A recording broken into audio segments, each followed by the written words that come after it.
Hello बच्चा party.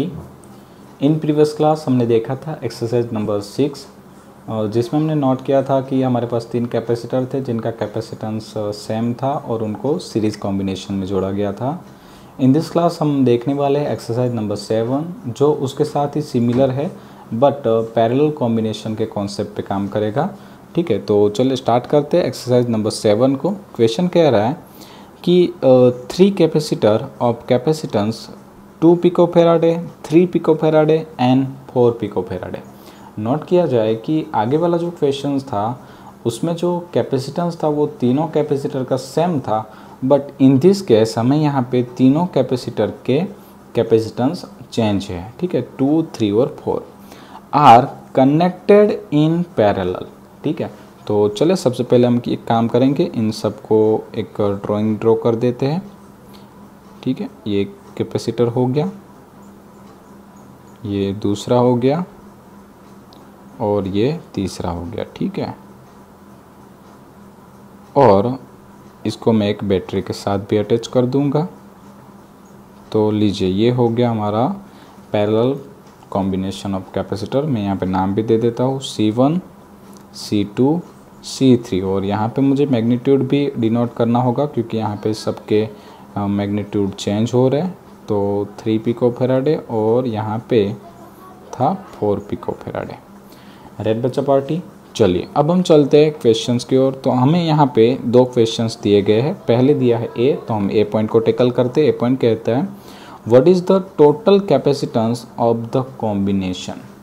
ठीक है, चलिए तो हम टोटल कैपेसिटेंस की बात करेंगे तो हम यहाँ पे नोट कर लेंगे टोटल कैपेसिटेंस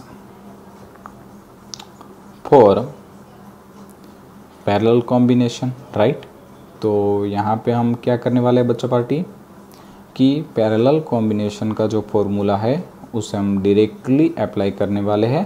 तो आपको याद ही होगा पैरेलल कॉम्बिनेशन का फॉर्मूला तो काफ़ी इजी था, C बराबर C1 plus C2 plus C3। Right, तो चलिए अब हम क्या करेंगे, इन सब की वैल्यूज़ पुट कर देते हैं। 2 प्लस 3 प्लस 4, तो कुल आंसर आ जाएगा 9 पिकोफेराडे। ठीक है, तो लीजिए भाई हमें मिल गया टोटल कैपेसिटेंस। ठीक है, काफ़ी इजी था। ओके, अभी भी हमारा क्वेश्चन फिनिश नहीं हुआ। एक और पॉइंट हमें दिया गया है और उसमें कहा गया है कि determine the charge on each capacitor if the combination is connected to a 100 volt supply. यानी कि हमारी जो यहाँ पे बैटरी थी वो थी 100 वोल्ट की। ठीक है, तो हमें क्या करना है कि इन तीनों कैपेसिटर यानी कि C1, C2 और C3 पे अमाउंट ऑफ चार्ज आइडेंटिफाई करना है। तो बच्चा पार्टी हमने प्रीवियस क्लास में भी अच्छे से समझा था, यहाँ पे फिर रिपीट करवा देता हूँ कि इन पैरेलल कॉम्बिनेशन जो वोल्टेज होता है वो सेम रहता है बट जो चार्ज होता है वो डिस्ट्रीब्यूट होता है।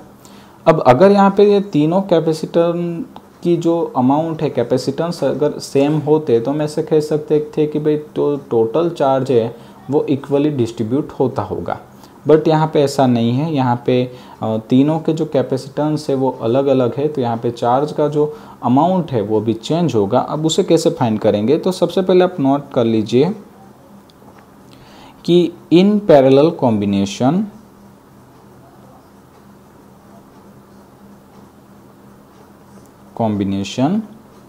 Voltage remains same. ठीक है, तो हम यहाँ पे नोट करेंगे वोल्टेज रिमेन्स सेम। ठीक है, तो हम यहाँ पे नोट कर सकते हैं यहाँ पे भी वोल्टेज होगा V यानी 100 वोल्ट, यहाँ पे भी V, यहाँ पे भी V। राइट, अब हमें क्या करना है कि तीनों कैपेसिटर पे चार्ज फाइंड करना है।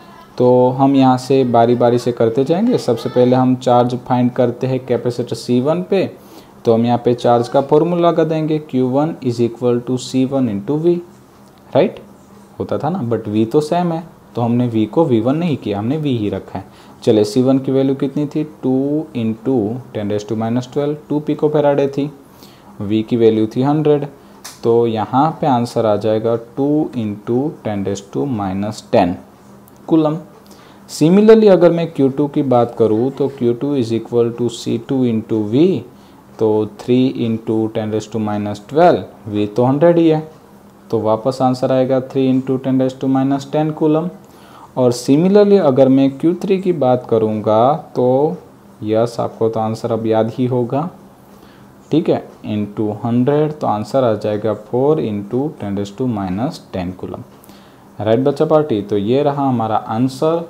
और हमारा आंसर आएगा कि कैपेसिटर जो C1 था उसके ऊपर चार्ज होगा 2 इंटू 10⁻10 कूलम, C2 पे होगा 3 इंटू 10⁻10 कूलम और C3 पे होगा 4 इंटू 10⁻10 कूलम। राइट, काफ़ी इजी थे। एक्सरसाइज नंबर 6 और एक्सरसाइज नंबर 7 जो थे वो एक दूसरे के साथ कनेक्टेड भी थे, इजी भी थे। इन नेक्स्ट क्लास हम मिलेंगे एक्सरसाइज नंबर 8 के साथ। Thank you.